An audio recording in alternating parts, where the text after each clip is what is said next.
처음부터 잘 나옵니까? 네.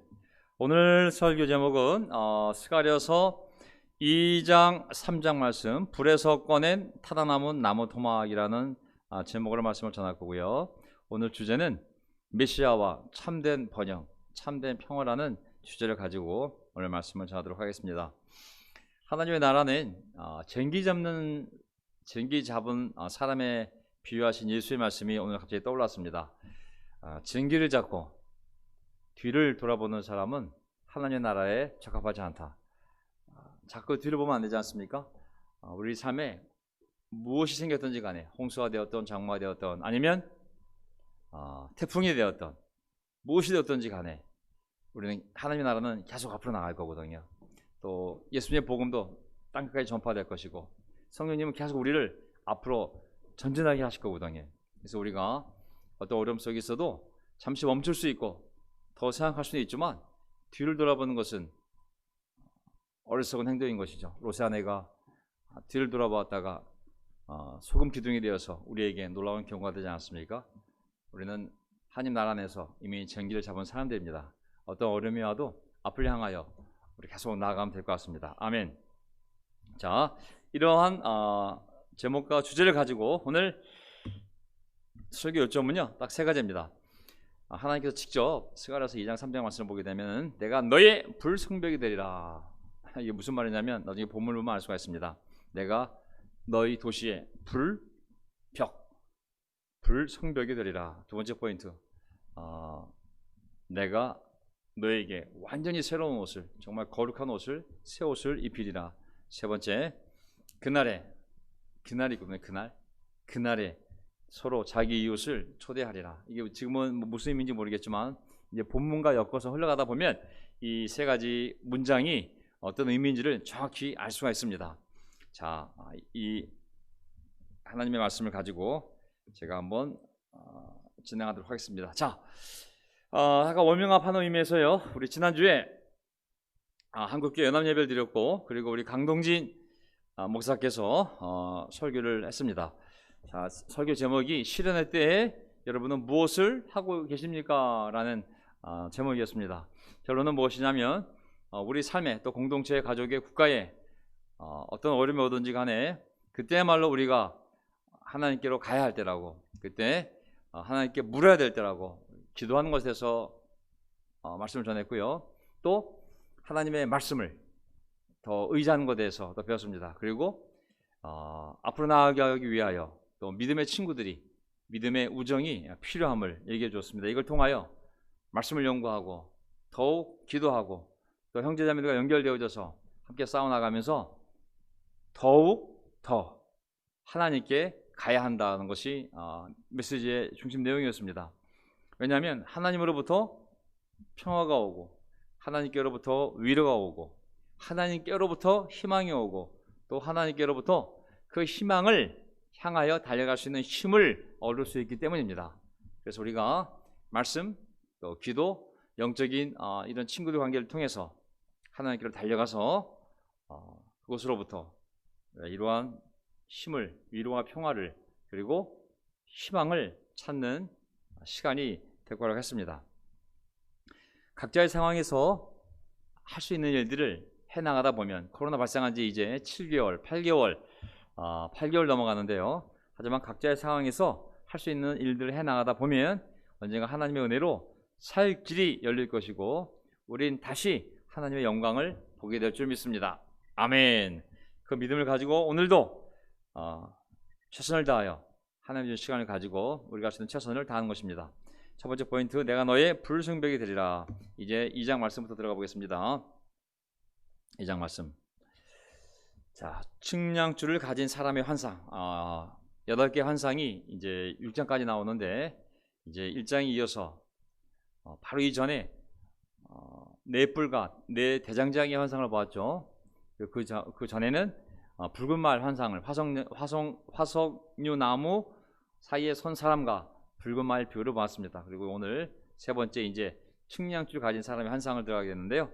내가 고개를 들어보니 2장 1절 측량줄을 가진 사람이 하나 나타났다. 내가 그에게 물었다. 어디로 가십니까? 그가 나에게 대답하였다. 예루살렘을 재서. 어디를 재서?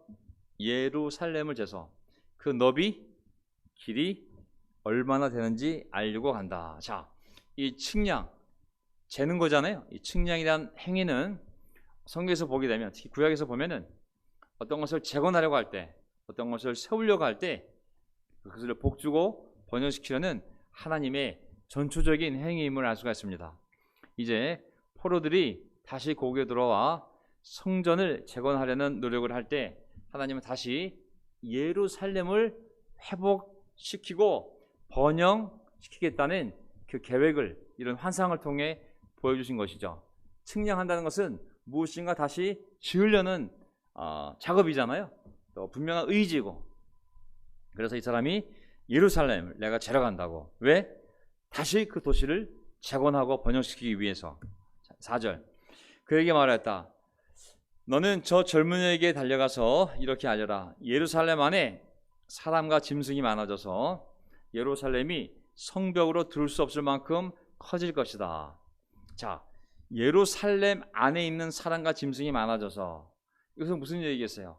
70년 동안 포로로 끌려갔다가 돌아왔을 때 사람들도 엄청 줄어들었고 그 도시 자체가 황폐화됐기 때문에 정말 짐승도 대부분 사라지고 인구수도 엄청 줄어들었지만은, 하지만 이제 하나님이 이렇게 측량하여 다시 복을 주기 시작하면 이제 거꾸로 너무 늘어나서 이 성벽이 터져나갈 정도로 사람이 너무 많으니까 성벽이 그냥 없어져 버리는 거예요.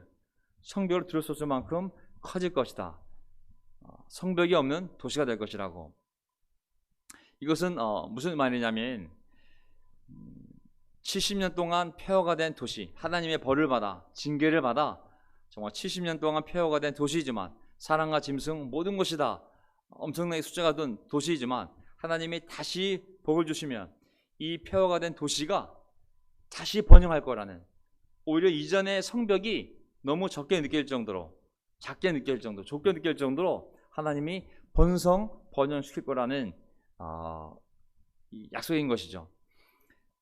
하나님이 온전히 사람을 회복시키시면 정말 그 사람의 인생이 몇십 년 황폐했는지 모르겠지만 그의 인생을 이렇게 다시 정말 그 삶의 바운더리가 없을 정도로 하나님 그를 성장시키고 그에게 복을 주실 수 있습니다. 구약적 개념에서 보게 되면 물질적 개념이잖아요. 하나님의 축복이, 인구가 많아지고 자손이 많아지고 짐승이 늘어나고 밭과 가수원의 풍성한 수확으로 하나님의 축복이 주로 묘사되어 있습니다. 물론 신약적 개념에서는 이런 물질적 개념이 아니라 영적 개념으로 많이 바뀌었죠. 물론 이 세상에서도 30배, 60배, 100배의 하나님의 보상이 따르겠지만 그것이 형제 자매 관계가 되었던, 네가 복음을 위하여 나를 위하여 버린 농가 밭이 되었던 30배, 60배, 100배로 이 땅에서 주겠지만, 하지만 오는 세상에서는 영원한 생명을 얻을 거라는 영적 개념으로, 궁극적인 영적인 개념으로 축복의 개념이 바뀌긴 했지만, 어쨌든 이 스가랴서에서 이스라엘 백성들이, 그 당시 이스라엘 백성들에게 하나님이 이렇게 약속을, 비전을 보여주신 것입니다. 그러면서 5절 바깥으로는 내가 예루살렘의 둘레를 감싸 보호하는 불성벽이 되고 안으로는 내가 그 안에 살면서 내 영광을 드러내겠다. 나 주의 말이다. 여기 보면 내가 예루살렘의 둘레를 불로 감싸 보호하는 불성벽이 되고, 영어로는 I myself, 내가 내 스스로, 그러니까 누구를 시켜서 그렇게 불성벽을 천사를 시켜서, 아니면 내가 그냥 자연적인 초능력으로 이렇게 하겠다는 말씀이 아니라, 내가, 하나님인 내가 가서 그 성벽에 불성벽이 되어주겠다고. 무슨 말이냐면, 그렇게 번영이 왔을 때 그 번영을 보호받지 못하면 또 무너지는 거잖아요. 하지만 하나님께서 너희가 성벽이 없을 정도로 많이 번성하겠지만 그 가장 둘레, 내가 직접 가서 불로 된 성벽으로 내가 너희들을 지켜주겠다고 약속하신 것이죠. 그러면서 또 안으로는, 바깥으로는 모든 위험을 차단해주는 불성벽, wall of fire 되어주고, 안으로는 내가 영광이 되어서 너희들에게 드러나겠다. 이건 뭐 진짜 뭐 완벽한 하나님의 함께하심, 완벽한 하나님의 축복임을 알 수가 있습니다. 구약시대 광야에서 하나님의 불기둥으로 정말 구름기둥으로 그들 인도하시듯이 이제는 이 허물어진 70년 폐허된 이 성읍, 하지만 내가 다시 선택할 거고 너희들이 돌아오고 나도 돌아오고 다시 너희들이 죄를 회개하고 말씀대로 살면 내가 너희들을 번영하게 만들 것이고 가장 바깥에 다시는 이방 족속들이 침입하지 못하도록 내가 직접 불성벽이 되어줄 것이고 안으로는 너의 영광이 되어서 내 영광을 드러내어서 너희가 빛 가운데서 그 영광을 보며 살아가게 될 거라고. 뭐 완벽한 정말 하나님이 줄 수 있는 최고의 약속을 이 백성들에게, 실에 빠진 백성들에게 주고 있음을 알 수가 있습니다. 6절. 자, 그러면서 이제 뭐라고 말씀하셨어요? 어서 너희는 북쪽 땅에서 도망쳐 나오너라. 나 주의 말이다. 내가 너희를 하늘 아래에서 사방으로 부는 바람처럼 흩어지게 하였지만 이제는 어서 나오너라. 나 주의 말이다. 7절.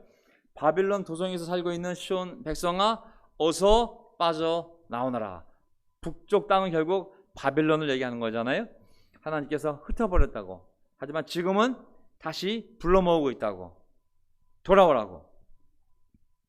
돌아오는 모습을 도망쳐 나오라고 얘기를 하고 있습니다. 아마 그 당시 1차 포로기한 때 이들이 와서 이제 성전을 재건하고 있는데 사실 남아있는 사람이 돌아온 사람보다 훨씬 더 많았을 것으로 생각하고 있습니다. 이미 3대에 걸쳐 정착을 했기 때문에 부모 세대야 고향이 그립지만 거기서 태어난 세대는 이미 언어도 틀리고 거기에 문화적으로 적응했기 때문에 부모 세대는 오고 싶어도 아마 자식 세대가 No thank you, 그냥 부모님이나 돌아가세요. 저희는 여기 문화가 더 많습니다. 여기도 회당이 있고 여기서 신앙생활 할 수 있습니다 하면서 많이 안 돌아왔거든요. 그래서 여기 보면 천사가 그 남아있는 바벨론에 남아있는 유다인들에게 빨리 도망쳐 나오라고. 왜? 첫째, 우리가 1장 마지막 부분에서 내 뿔과 내 대장장이 환상에서 받듯이 결국은 하나님 무너뜨릴 것이니까 이스라엘을 괴롭혔던 그런 이방 제국들에 대하여 하나님이 무너뜨릴 것이기 때문에 나와야 되는 것이고, 둘째, 이제 예루살렘에 하나님의 축복이 임했기 때문에 이 축복이 임한 땅, 하나님이 선택한 예루살렘으로 들어와야 되는 것이죠. 망할 곳에서 빠져나와서 축복이 임하는 곳으로 들어와야 되는 것이죠. 이게 바로 우리의 인생과 같은 방향인 것이죠. 우리가 세상에 있을 때 좀 이따 나오겠지만 정말 죄 가운데서 망해가는 인생이었지만 어둠 속에서 마귀의 나라에서 어둠의 나라에서 하나님 우리를 향하여 나오라고 교회 불러내었을 때, 에클레시아 바깥으로 불러내다 어둠에서 빛으로 불러내었을 때 우리가 도망쳐 나오듯이 거기를 떠나오지 않았습니까? 정말 소돔과 고모를 떠나오듯이 정말 떠나 나왔습니다. 그리고 하나님 나라에 들어오게 된 것이죠. 멸망하는 세상에서 나와서 이제 하나님이 임재하는 교회 안에서 하나님 나라 안에 우리가 들어오게 된 것이죠. 자, 죄를 빠져나올 때 이렇게 빠져나와야 됩니다. 도망치듯이, 정말 도망치듯이 어서 빠져나와야 되는 것이죠. 8절, 만군의 주님께서 이렇게 말씀하신다. 주님께서 나에게 영광스러운 임무를 맡기시고 너희를 약탈한 민족에게로 나를 보내시면서 말씀하신다. 자, 너희를 약탈한 민족 바빌로니아로 나를 보내시면서 말씀하신다. 너희에게 손대는 자는 곧 주님의 눈동자를 건드리는 자다. 이것은 지금 바빌론에서 포로 생활하고 있는 이스라엘 백성들을 향하여 전하는 겁니다. 어서 나오라고. 물론 하나님 너희를 지금 지켜주고 있다고. 어떻게? 이렇게. 너희에게 손대는 자는 곧 주님의 눈동자를 건드리는 자다. 너희는 누구겠습니까? 당연히 바빌로니아 포로로 끌려가 살고 있는 이스라엘 백성들이죠.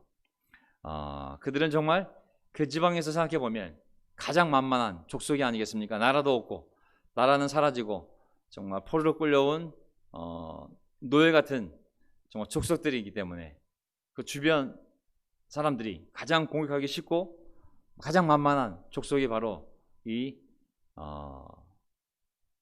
이스라엘 포로들이었습니다. 영어에 정말 vulnerable이라는 표현이 있습니다. 공격받기 쉬운, 상처받기 쉬운 정말 그러한 무리가, 공동체가 바로 바벨로니아 제국 안에 있는 이 포로로 끌려온 이스라엘 백성들이었죠.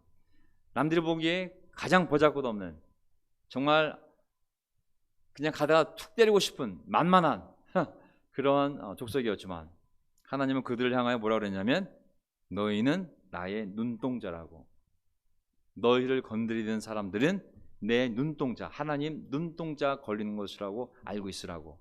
굉장히 강력한 표현이지 않습니까?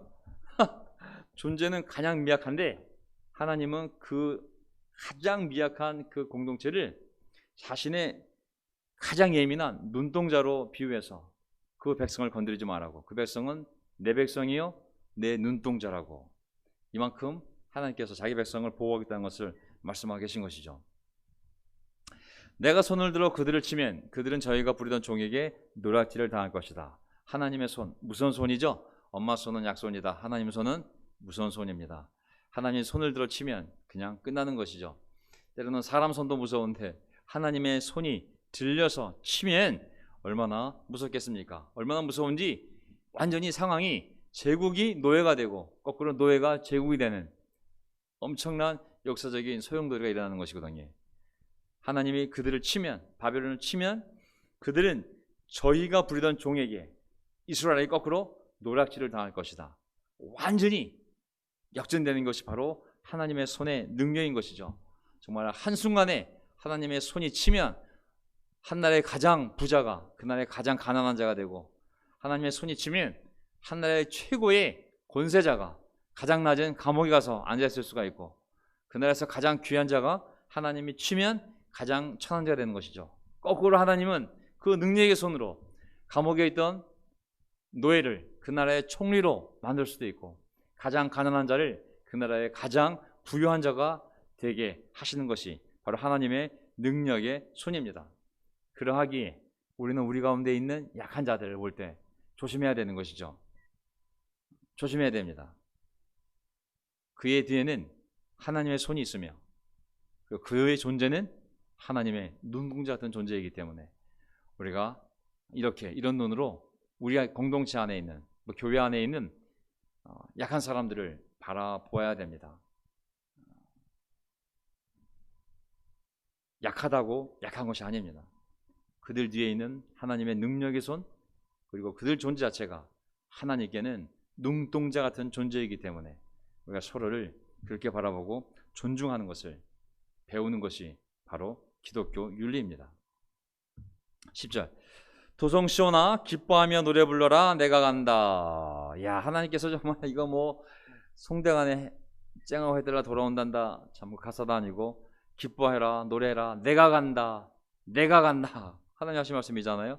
내가 네 안에 머무르면서 살겠다 나 여호와의 말이다. 11절, 그날에 많은 일반 백성들이 주님께 와서 여호와께 와서 그의 백성이 될 것이며 여호와께서 예루살렘에 머무르시면서 너희와 함께 사실 것이다. 물론 이것은 궁극적으로 보면 이스라엘이란 물리적인 나라가 정말 다시 재건되어져서 하나님이 그들과 함께 계시면서 성전도 완공이 되고 다시 강대해지면 이방 족속들이 거꾸로 이스라엘에 와서 하나님을 섬기는 그런 모습, 오히려 이방 족속들이 하나님의 백성이 되는 그런 모습이 될 수 있지만, 더 궁극적으로 더 멀리 바라보면 메시아 시대까지 바라보게 되면, 이제 메시아가 오게 되면 예루살렘 성벽도 다 무너지고 그 한계가 다 넓어져서 수많은 사람들이 하나님께 올 것이고, 하나님은 그들을 보호하는 불벽이 될 것이고, 하나님의 손이 그들과 함께 하게 되시고, 그것이 바로 교회인 것이죠.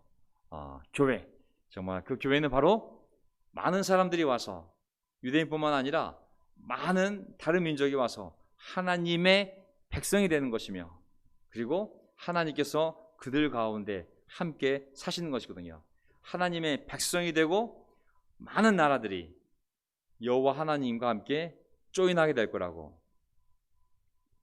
연결될 거라고 말씀하시는 거거든요. 그러므로 말미암아 아브라함의 축복의 언약이 성취되는 것이죠. 너로 말미암아 모든 민족이 복을 받고, 너로 말미암아 모든 민족이 복을 받고, 또 너의 씨로 말미암아 모든 민족이 복을 받고, 이 말씀이 바로 이루어지는 것이죠. 자, 우리는 바로 이 예언대로 그의 백성입니다. 아멘. 장로교, 감리교, 침례교, 가톨릭, 인간의 신조로 인해서 나눠진 그러한 종교 구조 안에서의 분리된 집단이 아니라 우리는 예수 그리스도를 통하여, 메시아를 통하여 하나님의 백성이 되었고, 그리고 그의 나라 안에서 그분과 함께 그의 불성곽 아래서, 불성벽 안에서 또 우리 안에 사시는 하나님의 영광을 보며 살아가는 놀라운 하나님의 백성이 된 것이죠. 아멘. 자, 2절 두 번째 포인트, 내가 새 옷을 입히리라. 여기서 새 옷이란 말이 좀 약한 표현이긴 한데 제가 본문을 보면서 설명을 드리겠습니다. 새 옷을 입히려면 헌 옷을 벗기겠죠? 그러면 헌 옷의 의미를 알아야 새 옷의 의미를 알겠죠? 자, 3장 넘어가겠습니다.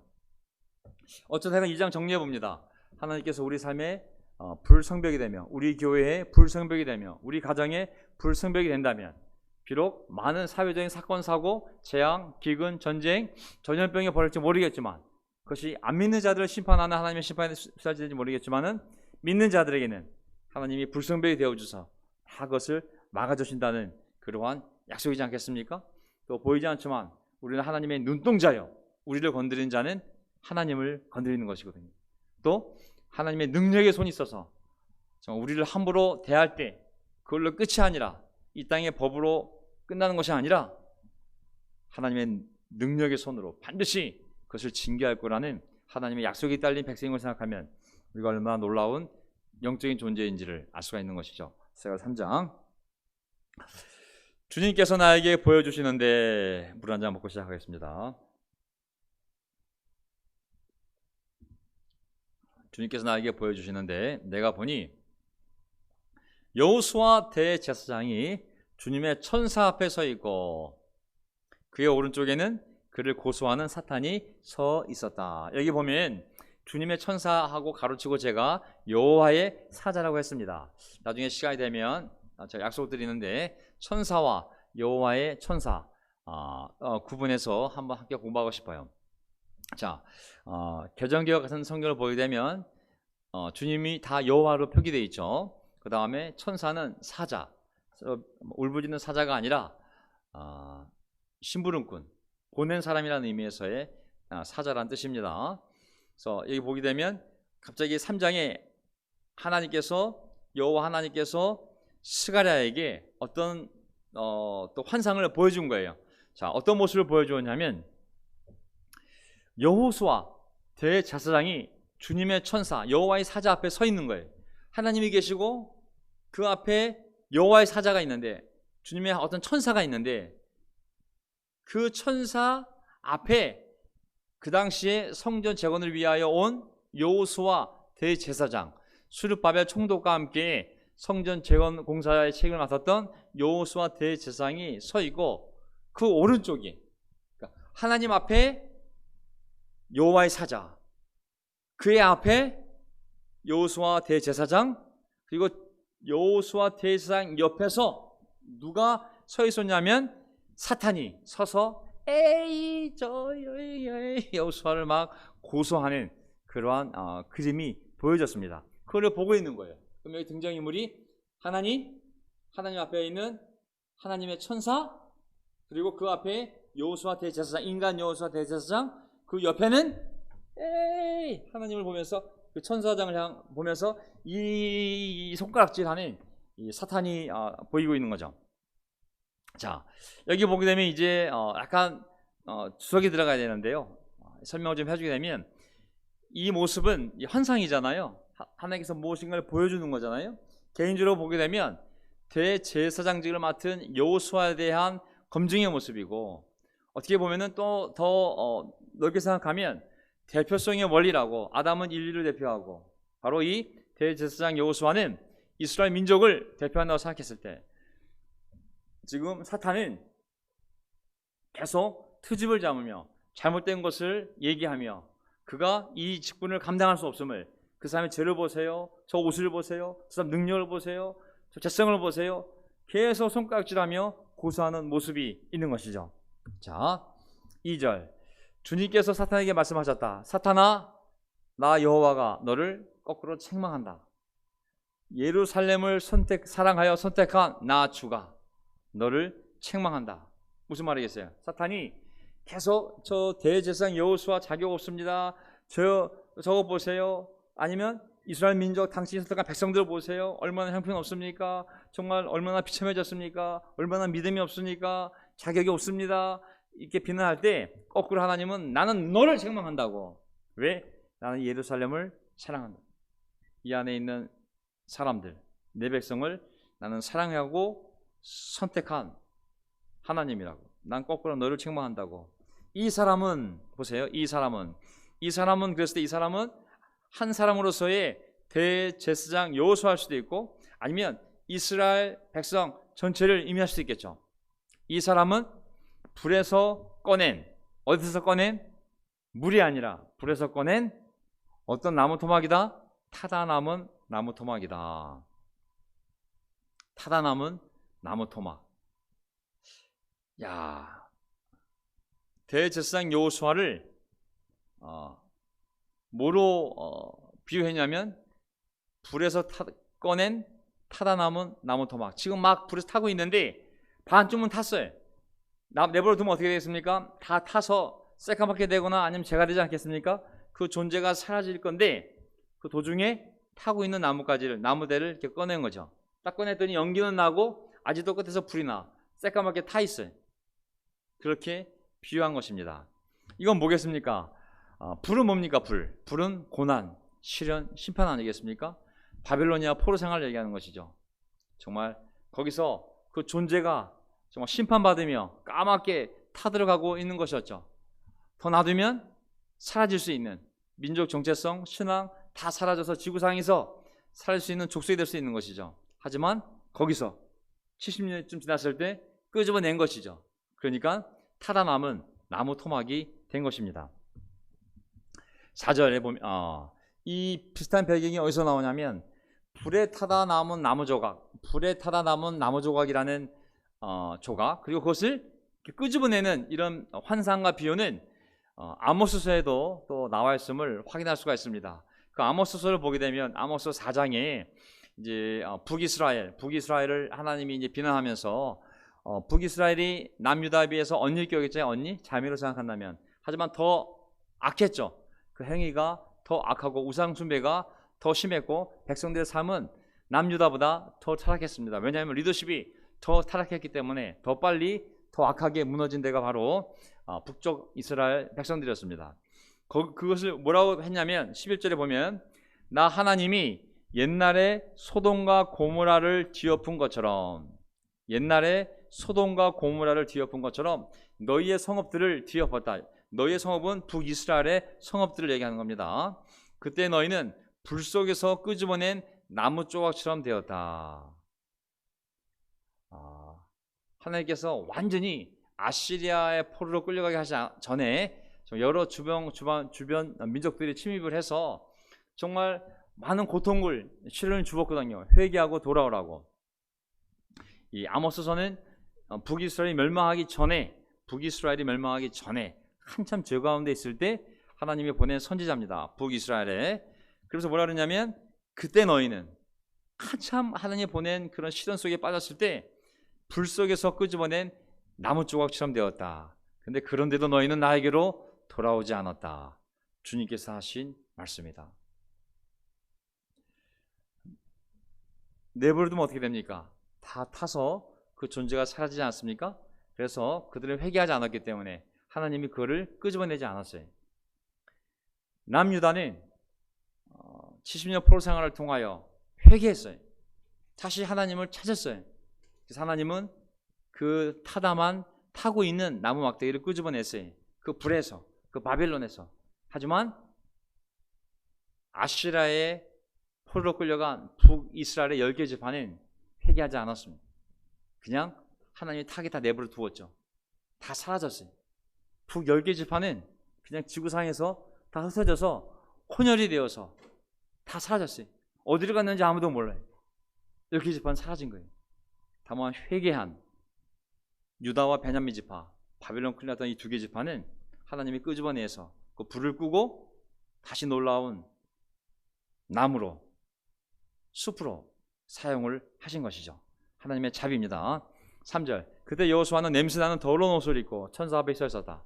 결국은 대제사장인 여호수아도 의미하지만 이스라엘 백성 전체를 의미할 수도 있겠죠. 옷을 입고 있었는데 아주 냄새나는 더러운 옷을 그 천사 앞에, 여호와의 사자 앞에 서 있었던 것이죠. 아주 더러운. 그래서 냄새나는 더러운 옷이라고 그랬는데 히브리어 단어는 딱 한 단어입니다. 근데 그것을 강하게 설명하다 보니까 냄새나는 더러운이라는 표현을 썼습니다. 그 뜻은 배설물, 짐승이든 사람이든 배설물이 나오지 않습니까? 그러니 그 더럽다고 해도 보통 더러운 것이 아니죠. 혐오스러울 정도로 더러운 것이죠. 그것은 뭐냐면 사탄이 왜 서서 고소했냐면 저거 보라고, 저 옷을 보라고, 아주 그냥 썩은 내가 납니다. 하나님, 당신이 선택한 저 대제사장이라는 사람, 아니면 이스라엘 백성, 당신 백성 보십시오. 아주 죄 때문에 그 고통을 당하느라고 아주 그냥 썩은 내가 납니다. 썩은 내가 나요. 아주 그냥 옷을 보세요. 아주 역겨워서 못 볼 정도입니다. 그것을 고소하고 있는 것이죠. 4절, 천사가 자기 앞에 서 있는 다른 천사들에게, 이 천사는 아까 얘기했듯이 정말 여호와의 천사인데 약간 더 높은 천사인 거죠. 다른 천사들에게 그 사람이 입고 있는 냄새나는 더러운 옷을 벗기라고 이르고 나서 여호수아에게 말하였다. 자, 더러운 옷을 벗기라고. 냄새나는 더러운 옷, 아까 같은 단어겠죠. 벗기라고. 보아라, 내가 너의 죄를 없애준다. 이제 내가 너에게 예복을 입힌다. 두 번째 포인트가 바로 내가 너에게 새 옷을 입히겠다는 포인트입니다. 이것을 보게 되면 대제사장이 하나님의 옷을 입고 있잖아요. 하나님이 만들어준 대제사장복을 입어야 됩니다. 다른 옷을 입을 수가 없잖아요. 근데 그들의 삶이 너무 더러워졌기 때문에, 백성들이 너무 타락하고 부정해졌기 때문에 이 대제사장도 부정해진 거죠. 차마 하나님이 함께 할 수 없을 정도로 아주 배설물 같은 냄새가 나는 아주 부정한 나라, 부정한 땅, 부정한 민족, 부정한 대상이 옷이 된 것이죠.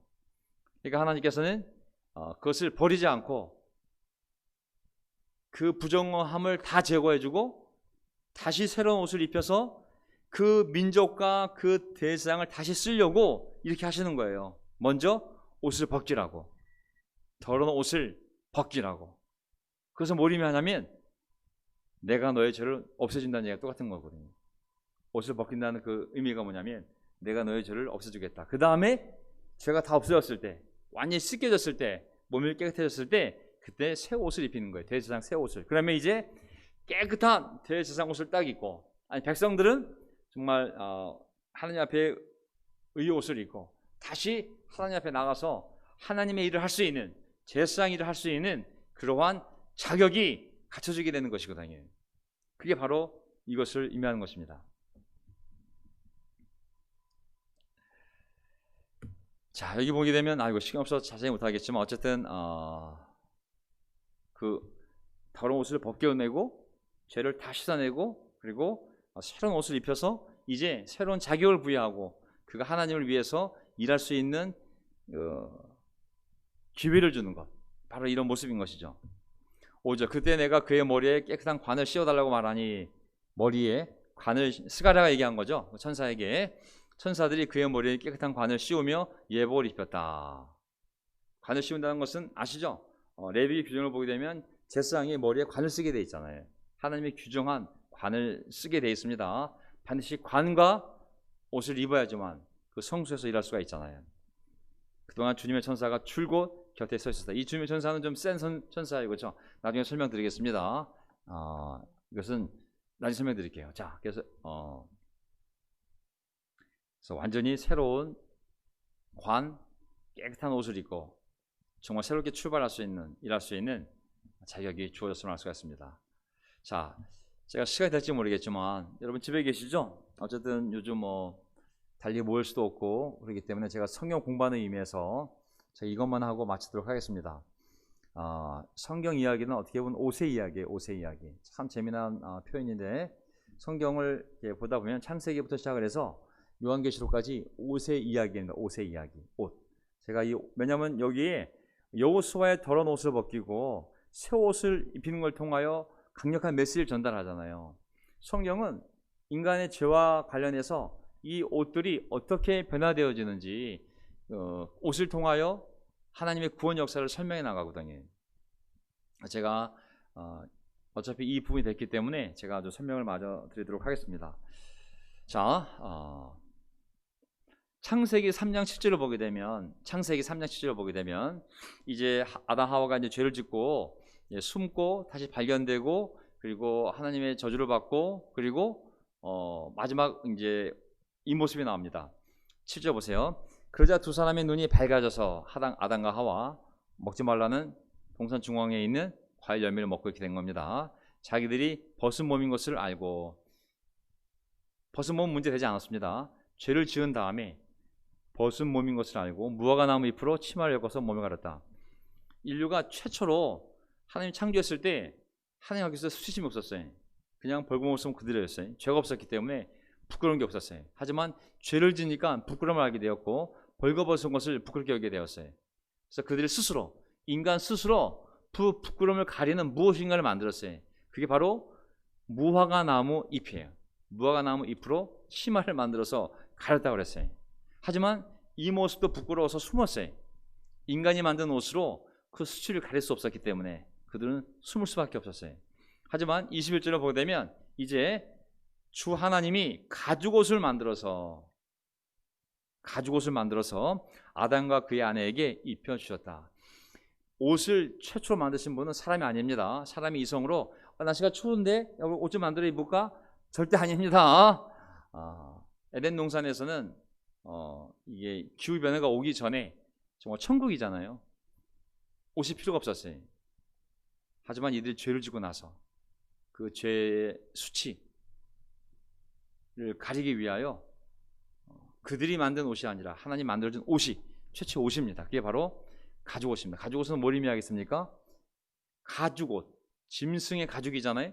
어떤 짐승의 생명을 죽여서 그 짐승의 옷으로 가려준 거예요. 옷이라는 것은 가리는 겁니다. 추워서 따뜻하게, 그것은 나중에 기후 변화를 인한 후대 일이고, 원래의 의미는 옷은 가리는 거예요. 무화과 잎으로 인간이 만든 것을 못 가려요. 하나님이 만들어 놓은 옷으로만 가리고, 그리고 하나님 앞에 나올 수 있는 거예요. 그게 최초로 만들어진 가죽 옷인 거죠. 하나님 앞에 설 수 있도록 가릴 수 있는, 가리다, 덥다.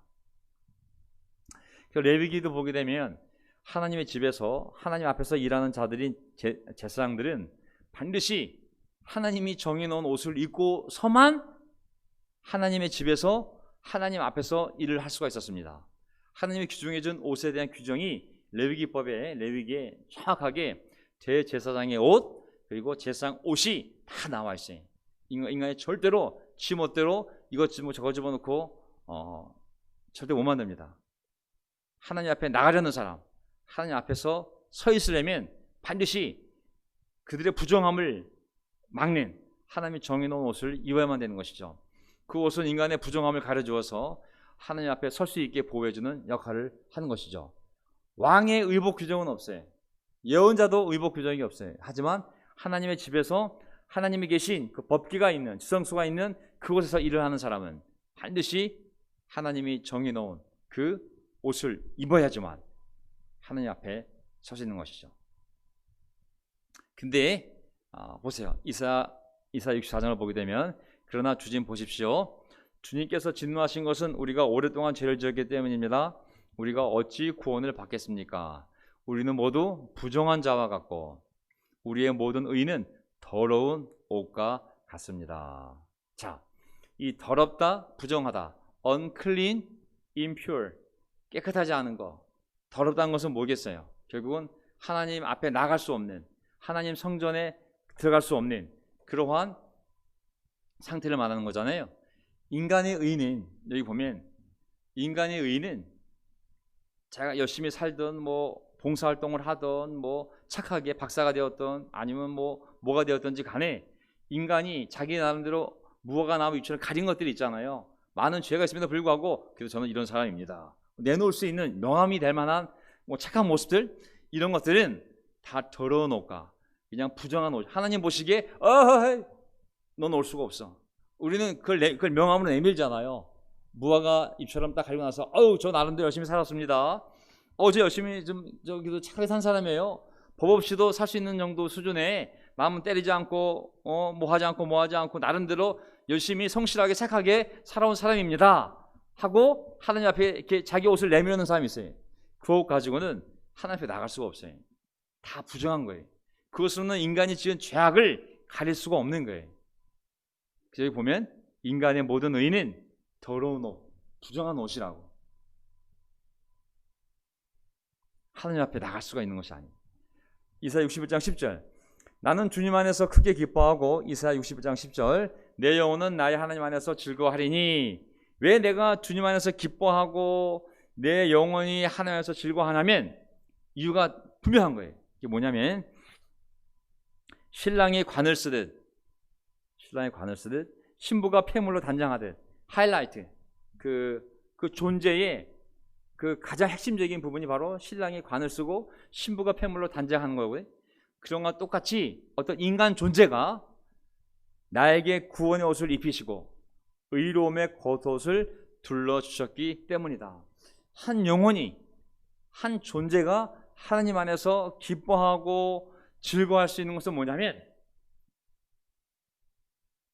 그 사람의 존재가 하나님에 의해서 구원의 옷을 입혀지고 그리고 하나님의 의로움의 옷을 덮게 되었을 때 여기 둘러주다는 표현은 영어로 cover예요. cover. 이게 덮는 것. 덮는 목적이 뭐예요? 안 가리게 안 보이게 만드는 거잖아요. 하나님께서 우리의 죄를 다 가려주는 옷이 있어요. 그것을 의의 옷이라고 그러는 거예요. 그러니까 용서하다는 건 뭐예요? 하나님이 더 이상 안 보는 걸 얘기해요. 안 보는 거. 왜 안 보는 거예요? 덮었기 때문에. 뭐로 덮은 거예요? 하나님이 의의 옷으로 덮어버렸다고. 그러니까 우리는 그 의의 옷을 가지고 우리의 명함이 아니라 우리가 착하게 살았다는 도덕적인 명함이 아니라 무화과 나무 잎 같은 그러한 착한 행위들이 아니라 하나님이 주신 이 의로운 옷을 입고 하나님 좋았습니다. 당당하게 하나님 앞에 서서 하나님과 대화하며 하나님의 일을 할 수 있게 되는 것이거든요. 왜? 우리의 모든 부정함을 다 그 의의 옷이 덮어주었기 때문에 하나님과 나 사이에 설 수 있는 그러한 거룩함이 열린 거거든요. 예수님의 피는 뭐예요? 예수님의 피가 바로 우리의 죄악을 씻어내고 덮어버리는 거잖아요. 누가복음 15장 22절 제가 이거 설명하겠습니다. 누가복음 15장 22절에 이제 돌아온 탕자 비유를 보게 되면 돌아온 탕자 비유 둘째 아들 돌아온 탕자 비유 아버지는 종들에게 말하였다. 어서 가장 좋은 옷을 꺼내서 그에게 입히고 가장 좋은 옷을 꺼내서 그에게 입히고 돌아온 탕자 손에 반지 끼우고 발에 신을 신겨라. The best robe 가장 좋은 옷을 꺼내오라고 그를 입히라고. 그가 알다시피 누가복음 15장에 보면 그는 아버지 곁을 떠난 탕자였잖아요. 재산을 다 달라고 그래서 나에게 자유가 있어요. 아버지 제가 이제 미성년자가 아닙니다. 저도 어른이에요. 제가 스스로 할 수 있어요. 일단 저에게 줄 재산을 주세요. 다 가지고 가서 다 탕진했습니다. 그에게 주어진 자유를 가지고 주권을 가지고 자유의지를 가지고 결국은 돼지우리 쥐엄나무 열매를 먹는 아주 역겨운 돼지우리를 치는 일을 했기 때문에 그의 옷이 얼마나 더럽고 역겹겠습니까? 아버지가 한 일은 뭐냐면 그의 몸을 깨끗이 씻고 그리고 그 더러운 옷을 당연히 벗기고 갖다 버리고 그리고 새 옷을 가장 좋은 옷 어떤 옷? 아들만이 입을 수 있는 the best 옷을 입힌 것이죠. 넌 내 아들이라고. 돼지우리에서 입었던 노동복 더러운 옷을 그 더러운 배설물이 역겨운 옷을 벗기고 가장 좋은 옷을 입힌 이 아버지의 비유 생각나시죠? 갈라디아 3장 26절 갈라디아 3장 26절 여러분은 모두 그 믿음으로 말미암아 그리스도 예수 안에서 하나님의 자녀들입니다. 믿음으로 말미암아 그리스도 예수 안에서 하나님의 자녀들입니다. 27절 여러분은 모두 세례를 받아 그 믿음으로 세례를 받아 그리스도와 하나가 되고 그리스도를 옷으로 입은 사람들이기 때문입니다. 그리스도로 옷을 입은 사람들이기 때문입니다. 인간이 하나님 앞에 설 수 있고 나아갈 수 있고 하나님을 만나려면 먼저 냄새나고 더러운 혐오스러운 우리의 옷을 다 벗어야 됩니다. 죄악을 말끔히 씻어내야 되는 것이죠. 하나님께서 정해놓고 준비해 놓으시고 제공해 주신 의의 옷을 입을 때만이 하나님께 나아갈 수 있는 것이거든요. 그 의의 옷이 바로 예수 그리스도인 것이죠. 우리가 세례 받을 때 우리가 저 세상에서 지었던 모든 죄악, 또 우리의 옛사람, 냄새나는 그 더러운 옛옷을 벗어버리고 그 죄악을 다 씻어내고, 그리고 하나님 우리에게 새 옷을 입혀주신 것이, 네가 이 옷을 입어야지만 나에게 나올 수 있다고. 그것이 바로 예수 그리스도입니다. 옷을 입는 것을 표현해 보면, 옷을 입는 것은 뭐냐면 그 옷 안으로 들어가는 거거든요. 내가 그 옷 안으로 들어가는 것이 옷을 입는 것이거든요. 세례는 뭐냐면 세례를 받는 건 뭐냐면 예수 그리스도와 연합하는 세례. 더 정확한 표현은 뭐냐면 예수님 안으로 들어가는 세례거든요. 영어 표현은 뭐냐면 baptized into예요. 전치사가 그 안으로 들어가는 세례인 거거든요. 헬라어 전치사가 에이스의 의미가 영어로는 into야. 여기서는 그렇기 때문에 우리가 세례 받을 때 그리스도 안으로 들어가는 것처럼 우리가 세례 받을 때 그리스도의 옷 안으로, 그리스도 안으로 들어가는, 그리스도를 옷 입는다는 표현을 쓴 것이죠. 이 옷을 입지 않고는 누구도 하나님 앞에 나아갈 수가 없는 것이죠. 자, 정리해 보면 인간의 죄악, 하지만 인간이 스스로 무화과 잎으로 자신을 가렸지만 가릴 수가 없는 것이죠. 하나님의 가죽 옷으로 입히십니다. 그리고 이스라엘 백성들을 나중에 이제 하나님 일하는 사람들 보면 제사장 옷을 입히십니다. 인간의 의는 더러운 옷과 같다고 했습니다. 하나님은 의의 옷, 구원의 옷을 입히십니다. 자기 백성들에게. 그리고 예수님께 돌아온 탕자비유에서 그 아버지는 하나님을 상징하는데 가장 좋은 옷을 꺼내 그 아들에게 입힙니다. 그리고 우리는 세례받을 때 모든 죄를 용서함 받고 그리스도를 옷 입는 것이죠. 우리가 입고 있는 옷은 무엇입니까? 그리스도의 옷이요, 의의 옷이요, 구원의 옷인 것이죠. 이걸 입었기 때문에 우리가 하나님 앞에 나가 기도할 수 있는 것이며, 말씀을 읽을 때 또 이 옷을 입고 정말 하나님과 교제를 나눌 수 있는 유일한 근거가 바로 우리가 그리스도로 옷 입은 것, 의의 옷을 입었기 때문에 가능한 것입니다. 나중에 시간 돼서 보시면 마태복음 22장에 천국 잔치, 혼인 잔치, 어떤 왕의 아들의 혼인 잔치로 천국을 비하지 않습니까? 그때 모든 사람을 다 초대하게 만듭니다. 하지만 초대한 사람이 다 혼인 식장에 들어오지는 못합니다. 왜냐하면 초대는 받았지만 그 혼인 잔치에 들어가서 잔치를 치기려면 결혼식 예복을 입어야 되거든요. 그래서 초대는 받았지만 혼인 예복을 입지 않는 사람이 쫓겨나는 모습이 나옵니다. 12절에 보면 이 사람아 그대는 혼인 예복을 입지 않았는데 어떻게 여기에 들어왔는가 하니 그는 아무 말도 하지 못하였다. 그때 임금이 종들에게 분부하였다. 이 사람의 손발을 묶어서 바깥 어두운 데로 내던져라. 거기서 슬피 울며 이를 갈 것이다. 초대받았으면 감사한 일 아니겠습니까? 그렇다면 그 자격이 주어졌으면 그 기회를 활용을 해서 내가 혼인 잔치에 들어갈 예복을 준비해야죠. 하나님 우리를 교회에 초대해 주었어요. 길 가다가 아니면 친구를 통하여, 부모를 통하여, 직장 동료를 통하여, 동생을 통하여, 아내를 통하여, 남편을 통하여, 부모를 통하여, 자식을 통하여, 어쨌든 복음을 듣게 해주시고 들을 수 있는 기회, 교회에 들어올 수 있는 기회를 주었어요. 초대 받았다고 해서 구원받는 것이 아니잖아요. 초대 받았으면 이제 내가 하나님이 준 그 구원의 길로 들어가기 위해서 노력을 해야죠. 말씀을 읽고 시간을 내고 예배를 드리고 성경을 보고 죄를 회개하고 하나님 우리를 도와주시지만 우리가 노력을 해야 되잖아요.